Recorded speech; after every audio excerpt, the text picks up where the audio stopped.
Nah, orang tua mau tidak mau harus menjalankan ini. Begitu ini diubah waktunya saja, misalnya jamnya beda-beda, anak ini akan biasanya memberikan penolakan. Penolakannya ada yang langsung tantrum, emosinya muncul, ada juga penolakan yang dalam bentuk dia mogok gitu.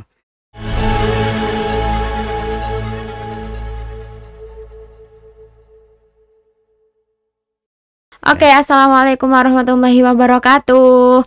Nah, kembali lagi bersama saya Rizka di podcast ISK. Nah, kali ini saya ditemani oleh Bapak Yudi. Iya. Halo Bapak. Halo, assalamualaikum. Bapak Yudi ini adalah kepala sekolah SDLB Sunan Kudus.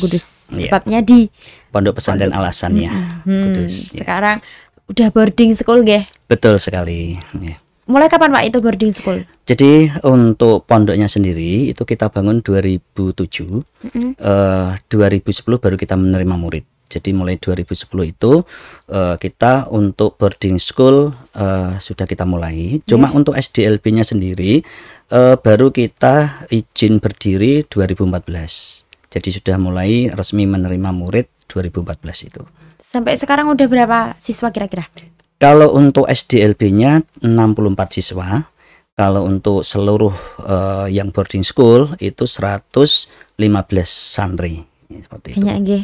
Ya, lumayan dari seluruh Indonesia. Oh iya, nggak hanya di Kudus saja ya? Nggak ada di Kudus, bahkan untuk Kudus itu hanya 7 orang. Sisanya di luar kota, luar pulau. Paling jauh dari mana? Paling jauh malah dari Malaysia. Ada luar negeri. Iya, namanya Mas Yaim. Umur 5 tahun itu masuk pondok, 3 tahun di pondok, sekarang sudah lulus. Mas Yaim. Iya. Itu yang paling jauh. Kalau yang dari Indonesia paling jauh dari Aceh, paling ujung barat, dari ujung timur dari NTB, Mas Rangga. Seperti itu. Itu cowok semua atau ada ceweknya? Untuk cewek ada 20-an putri, sisanya cowok semua, karena untuk autis memang sebagian besar hampir 80% adalah cowok. Nggih, betul. Pak, ngomongin pendidikan masa pandemi, berat nggak sih? Sangat berat. Justru kalau boleh saya memilih, ya lebih baik memang nggak ada pandemi gitu. Iya, sama orang. Apalagi untuk pendidikan anak-anak luar biasa, anak-anak berkebutuhan khusus itu tidak ada pandemi aja kita sudah berat. Ya. Apalagi pandemi ya seperti ini. Itu Pak, untuk kegiatan pandemi ini gimana? Masih tetap berjalan nggak pembelajarannya? Ya, alhamdulillah untuk pas awal-awal pandemi memang kita libur total hampir 4 bulan, mulai Maret sampai bulan Juli. Walaupun libur total, tetap pembelajaran itu kita adakan, khususnya untuk anak-anak yang memang secara komunikasi sudah bisa. Ya, jadi ada beberapa tipe anak autis yang komunikasinya sudah 2 arah atau verbal itu sudah bisa.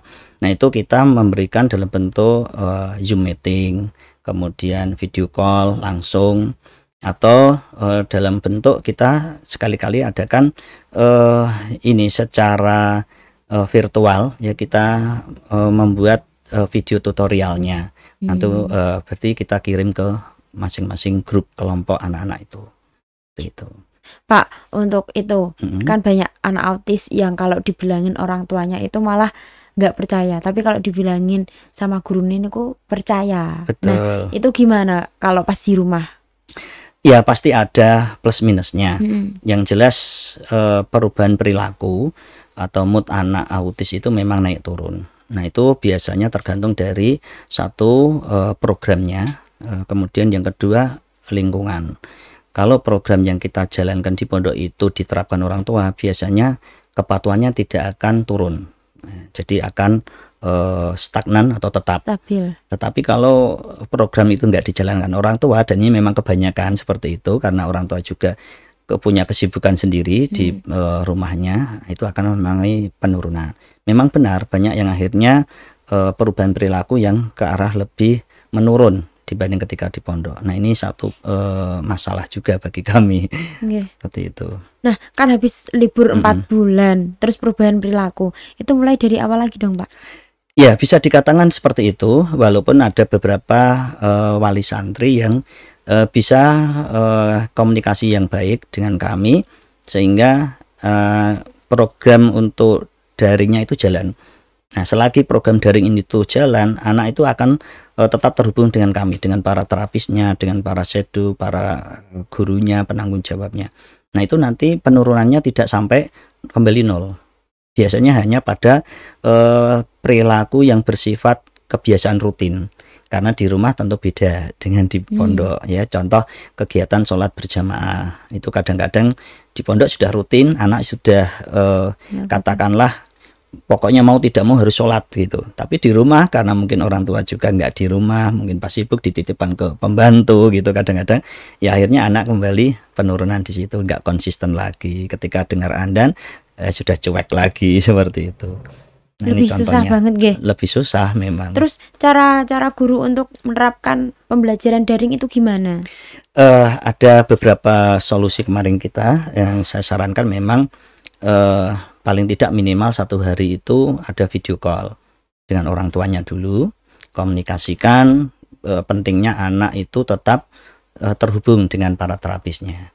Jadi nanti nilai-nilai yang kita terapkan di pondok itu tetap kita ingatkan dengan anak, konsisten ya. Apalagi anak-anak dengan komunikasi yang memang nol atau minimal ya.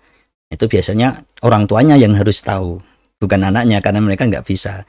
Orang tuanya sebagai ganti terapis seperti itu. Nah, kunci keberhasilannya di orang tua sebetulnya, mau tidak orang tua menjalankan program dari terapis. Kalau memang asal-asalan ya hasilnya juga akan penurunan. Yang kedua, ini yang mungkin agak lebih berhasil, orang tua biasanya nggak mau repot. Jadi kita yang harus repot gitu. Jadi kita membuat video tutorial saja, tutorial terapis ya. Misalnya teknik yang sering kita gunakan adalah teknik ABA ya, terapi ABA untuk perilakunya. Nah, itu kita buat tutorial yang paling sederhana. Guru mau tidak mau menerangkan pada orang tua karena anak sudah nggak mungkin langsung. Karena anak-anak berkebutuhan khusus mereka deskripsinya berbeda dengan kita. Jadi orang tua yang mewakili guru. Pasti itu harus seperti itu. Jadi orang tua nanti mewakili sebagai terapis pada anaknya sendiri. Nah, ini dengan video tutorial kita membuat video-video offline sebanyak mungkin kita share ke orang tua. Oke, kita share ke orang tua. Nah, kalau anak itu tidak mau, misalkan dia itu kayak benci orang tuanya, dia ngamuk kepada orang tuanya, itu gimana, Pak? Nah, itu menjadi kendala. Sebetulnya kendala itu kuncinya pada komunikasi. Jadi antara orang tua dengan pihak pondok khususnya terapis. Kebencian anak itu bukan karena dengan orang tuanya, sebetulnya bukan. Tetapi pada ini perilaku yang tidak biasanya. Anak-anak ini sebetulnya dia punya sifat rigid ya. Rigid itu harus rutin, tidak mau diubah ya. Bahkan kamarnya beda aja nggak mau. Pakaian atau yang ngantar ke sekolah misalnya beda orang juga nggak mau. Nah, itu yang harus disadari orang tua.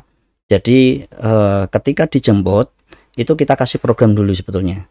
Ini loh program anak di pondok ini seperti ini. Bangun tidurnya apa yang dilakukan dulu, berdoa.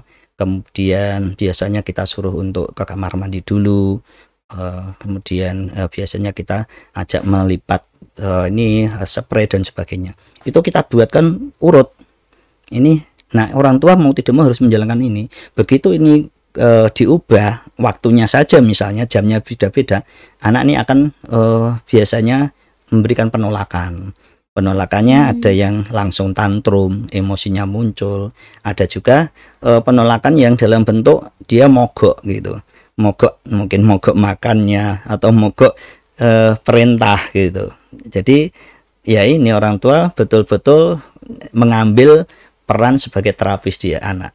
Tergantung orang tuanya bisa atau tidak, atau mau atau tidak, seperti itu. Ya, agak sukar memang. Apalagi soalnya dari rumah gitu. Iya, di rumah. Pihak guru, pengasuh kan nggak bisa 24 jam untuk Dan kadang-kadang ini anak kembali ke perilaku lama. Begitu dia ingat rumahnya. Ada yang seperti itu. Misalnya di rumah kebiasaan makannya jam 7 pagi misalnya. Sementara di pondok biasanya kita agak siang sedikit karena harus olahraga dulu, biasanya gitu 7:30. Nah, itu nanti akan kembali ke perilaku lama. Misalnya tidak boleh roti kalau di pondok, kalau untuk anak-anak autis nggak boleh. Di rumah ada roti ya dimakan aja gitu. Itu kadang yang kita takutkan seperti itu. Makanya sebelum dijemput, kita biasanya untuk anak-anak ini kita berikan ini semacam doktrin ya, semacam doktrin atau aturan ya. Kamu di rumah harus ini, harus itu, tidak boleh ini, tidak boleh itu. Itu kita berikan. Ya, beda dengan anak-anak normal, anak-anak autis ini hanya mengenal jangan dan ya dan tidak. Ya, kalau anak-anak normal kadang kan kita tidak boleh ya memberikan pengajaran kamu jangan ini jangan itu, kadang seperti itu. Tapi kalau anak autis hanya ada dua pilihan, dua opsi, ya dan tidak. Itu yang mereka dengar seperti itu. Orang tua nggak boleh pilihan kamu minta roti, mie atau misalnya nasi, nggak boleh seperti itu. Orang tua harus tegas, kamu harus roti, misalnya gitu, kamu harus nasi, tidak boleh susu, tidak boleh coklat. Nah, itu aturan yang kita adakan di dunia terapi. Gitu. Yeah. Itu karena pandemi susahnya seperti itu. Iya, repot memang. Terus untuk sekarang kan udah ada PPKM, udah ada new normal kemarin. Nah, betul. Itu gimana? Itu masih yang boarding school masuk atau masih di rumah? Ya, untuk kita yang boarding school semuanya masuk mulai bulan Juli 2019. Semuanya masuk, kecuali yang memang antar jemput itu kita masih daring. Alasannya jelas, satu, untuk yang antar jemput risiko penularan COVID itu banyak karena dia keluar masuk. Kita nggak tahu di rumah berkumpul dengan siapa saja, ada ini apa dengan objek apa saja dia dipegang kan gitu. Tapi kalau sudah boarding school dia aman di pondok karena kita screeningnya ketat. Tamu tidak boleh keluar masuk, bahkan karyawan kita sendiri harus ada swab rutin, harus ada pengecekan suhu rutin. Panas sedikit udah nggak usah ngajar aja gitu kan. Seperti itu. Jadi aman memang untuk yang boarding school, dan itu pun dari Kemenak mengizinkan seperti itu. Tapi kalau yang dari Dinas Pendidikan untuk yang SDLB memang semuanya daring, tidak terkecuali yang boarding. Oh ya Pak, untuk SDLB di Sunan Kudus sendiri itu ada macam-macam, misalkan tunarungu, itu ada kan? Khusus untuk SDLB Sunan Kudus tidak ada. Oh, berarti jadi kita hanya autis, kemudian yang selain ketunaan. Jadi selain yang 4, tunanetra, tunarungu, tunadaksa itu enggak. Jadi kita tunagrita ada. Tapi kalau untuk yang tunadaksa dan sebagainya kita belum mampu. Ya, belum mampu secara SDM dan sarpras juga seperti itu. Berarti itu satu kelas bisa sama semuanya? Satu kelas kita bagi berdasarkan umur dan tipenya. Oh gitu. Ya, masih termasuk jenis kelaminnya juga. Oh. Yeah. Jadi yang putra nggak boleh dengan sama putri. Nah, ada gedung asrama sendiri, ada kelas sendiri, pembelajaran sendiri. Termasuk untuk umur itu kita bedakan untuk yang anak-anak antara 5 sampai 10 tahun itu ada di ruangan sendiri. Kemudian berdasarkan tipe yang defensif dan ofensif, yang menyerang dan bertahan itu kita pisah. Oh. Iya, itu ada pengalaman malah justru yang menarik. Yang ofensif, yang suka jahil, iseng, biasanya tipe-tipe ADHD, tipe hiperaktif. Begitu kita kumpulkan dalam satu ruangan, mereka malah tidak berani saling jahil, takut dijahili kan. Jadi berkurang, hiperaktifnya berkurang, isengnya berkurang seperti itu. Demikian pula yang defensif, yang tipenya pendiam, dia nggak mau kalau pukul temannya nggak mau membalas, nggak berani membalas. Itu begitu kita campur dengan yang ofensif, defensif, dia akhirnya punya ini pertahanan secara refleks. Nah, itu yang mungkin menjadi kelebihan dari pondok. Sebab untuk di rumah rata-rata orang tua santri ABK atau autis itu kan antar jemput. Dia tidak punya model di rumah itu, dia hanya sendiri dengan saudaranya. Sudah tipenya beda, makanya dia kadang-kadang tidak berkembang di situ. Tapi begitu bercampur dengan tipenya yang sama atau yang berlawanan, dia akan berkembang secara alami seperti itu.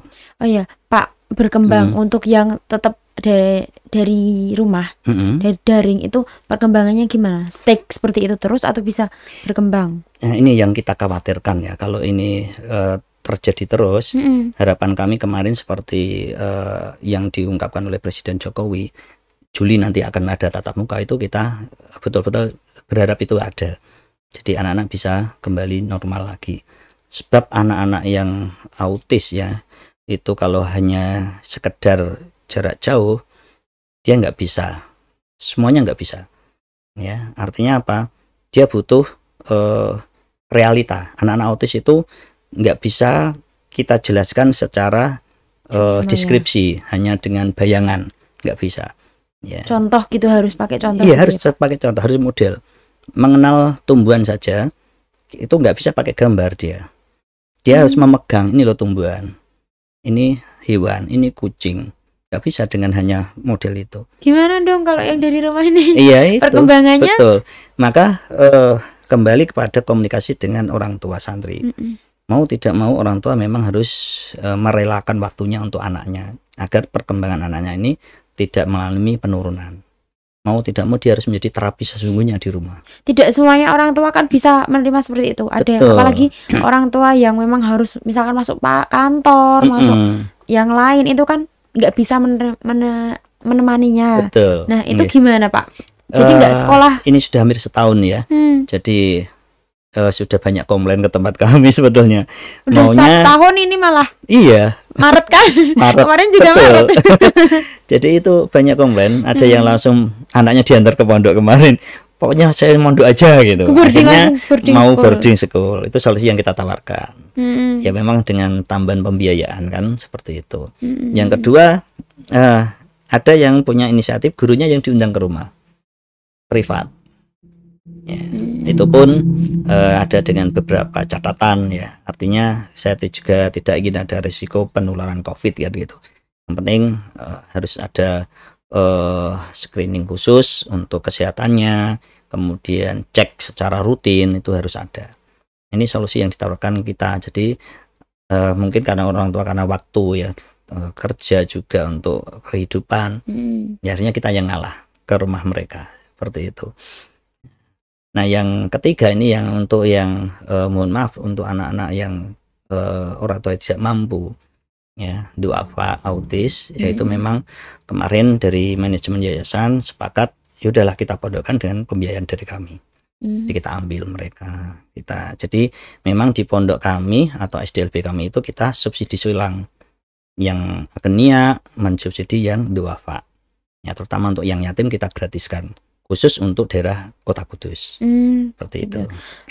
Pak, untuk yang pembelajaran daring itu kan ada Zoom tadi, video call. Nah, kalau misalkan anak itu nggak mau video call, berarti hari itu nggak ada pembelajaran. Bisa. Iya, biasanya kita solusinya gantiin yang video offline. Orang tua biasanya mintanya gitu, lebih ke video offline-nya aja. Video offline aja Pak, wong baru dibuka HP-nya, kadang HP-nya yang direbut, dibanting, kadang-kadang seperti itu.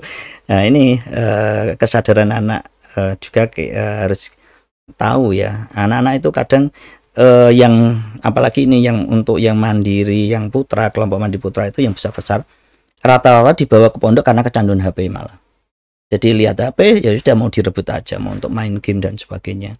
Ada yang betul kayak anak normal juga. Nah ini kalau pas di video call itu kalau orang tuanya yang nggak pegang ya kadang anaknya sendiri memainkan nggak bisa seperti itu, direbut, malah diganti program yang lain ya gitu. Berarti harus ada pengawasan dari orang tua gitu? Iya, jadi sering kita untuk yang daring itu memang mintanya lebih ke offline, atau kita membuat kemarin channel YouTube sendiri ya untuk pondok ABK Al-Hasaniyah. Itu saya sering guru-gurunya yang saya suruh membuat tutorial-tutorial itu, orang tuanya kita kirim linknya, kita kirim supaya membuka itu lebih aktif bersama anak pendampingan. Kalau hitungan persen Zoom meeting itu hanya sekitar 40% masuk, tapi kalau untuk video offline mungkin malah lebih 75%. Berarti nggak bisa 100% pada nonton semua nggih? Daring tetap ada kekurangan dibanding tatap muka, apalagi untuk anak-anak berkebutuhan khusus lebih maksimal di tatap muka, bukan untuk daring. Saya yakin semua guru ABK juga seperti itu, bahkan guru normal pun kalau ditanya pasti gitu lebih milih tetap tatap muka.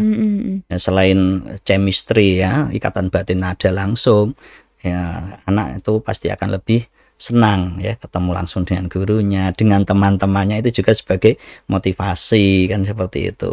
Apalagi anak-anak autis itu tipenya mirroring, dia meniru temannya. Pak, misalkan ini kan besok udah ada tatap muka. Mereka kan kebanyakan dari kemarin udah hampir 1 tahun lah di rumah. Betul. Ya. Nah, terus kalau sifat-sifatnya itu kembali lagi seperti semula lah, mengulang dari awal itu pembelajarannya. Jelas, tapi tidak semua. Ada anak-anak dengan tipe yang mudah hilang perilakunya, ada juga yang susah. Ya, bahkan mengubahnya itu butuh berapa kali jam terapi. Jadi tidak semua. Yang terpenting ketika kita anak-anak kembali itu biasanya saya minta asesmen kembali, asesmen awal lagi.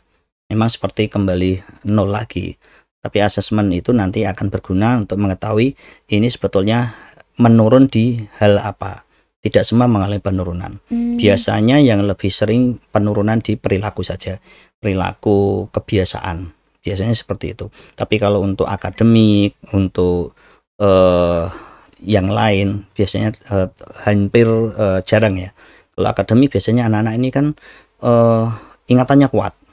Jadi jarang yang mengalami penurunan. Perilaku biasanya penurunan biasanya di perilaku aja, emosinya, kemudian kebiasaannya sehari-hari itu yang berubah. Nah, kalau itu selagi dia model boarding school itu akan kembali seperti lagi dan lebih mudah. Seperti itu.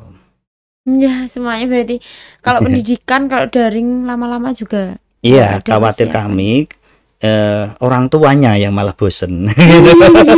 Bukannya kita tetap semangat insya Allah kan gitu. Tapi orang tuanya yang bosen, apalagi yang sekolah swasta ya seperti kami.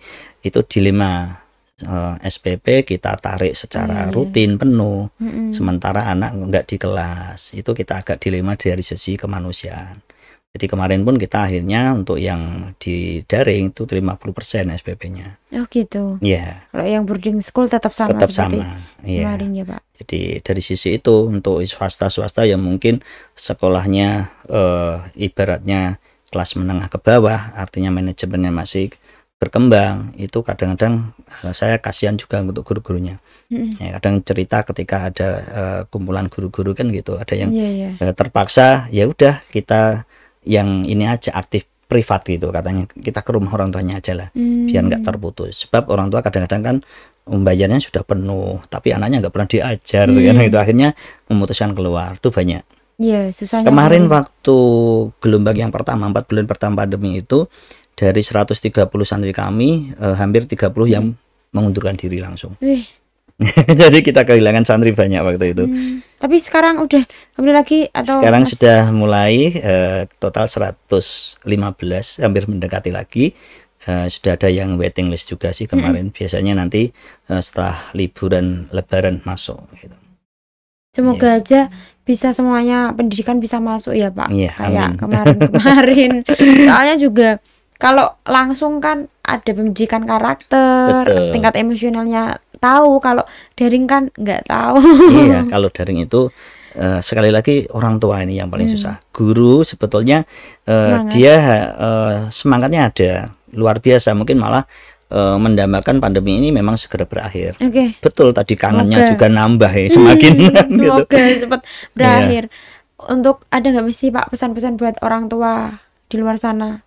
Iya, khususnya yang masih daring ya.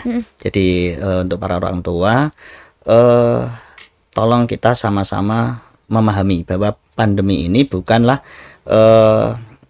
katakanlah sesuatu yang harus dijauhi ya. Orang tua harus punya kesabaran. Pemerintah ini sudah berusaha untuk menjadikan pendidikan lebih baik lagi, dan pandemi ini sebetulnya merupakan proses alami pendidikan yang lebih baik lagi. Artinya apa? Kita belajar digital ini karena ada pandemi.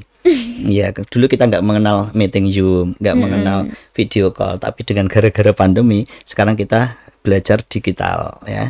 Kita mengenal meeting Zoom dan sebagainya. Jadi orang tua tetap semangat, tetap bersabar, jadikan orang tua ini sebagai ganti guru, ganti terapis di rumah. Nah, pasti nanti suatu saat orang tua akan punya pengalaman tersendiri, bahkan bisa menjadi guru bagi anaknya yang lebih baik lagi. seperti itu. Iya, semoga pandemi ini berlalu dan semoga pasti, amin. Amin cepat berlalu nih Pak. Kalau enggak, aduh, pendidikan gimana gitu, soalnya sangat penting, pendidikan berpengaruh bagi kehidupan ke depan, Betul sekali. Bahkan untuk pendidikan karakter itu yang dipentingkan kan model pembelajarannya. Kalau hanya dengan jarak jauh itu saya yakin nggak bisa. Ya, nggak bisa maksimal ya. Bukan berarti tidak harus dihentikan, tidak, tapi memang belum maksimal. Nggak bisa 100% gitu ya Pak. Ya mungkin itu tadi perbincangan saya dan juga Pak Yudi tentang gimana sih pendidikan anak autis yang di masa pandemi, susahnya gimana, terus cara-cara untuk pembelajarannya itu ya mungkin dilewati dengan video call, ada tutorial gitu ya Pak ya. Semoga itu bisa bermanfaat bagi kita semua dan semoga orang tua yang ada di luar sana bisa mengerti tentang anak-anaknya. Mungkin seperti itu. Terima kasih. Sama-sama.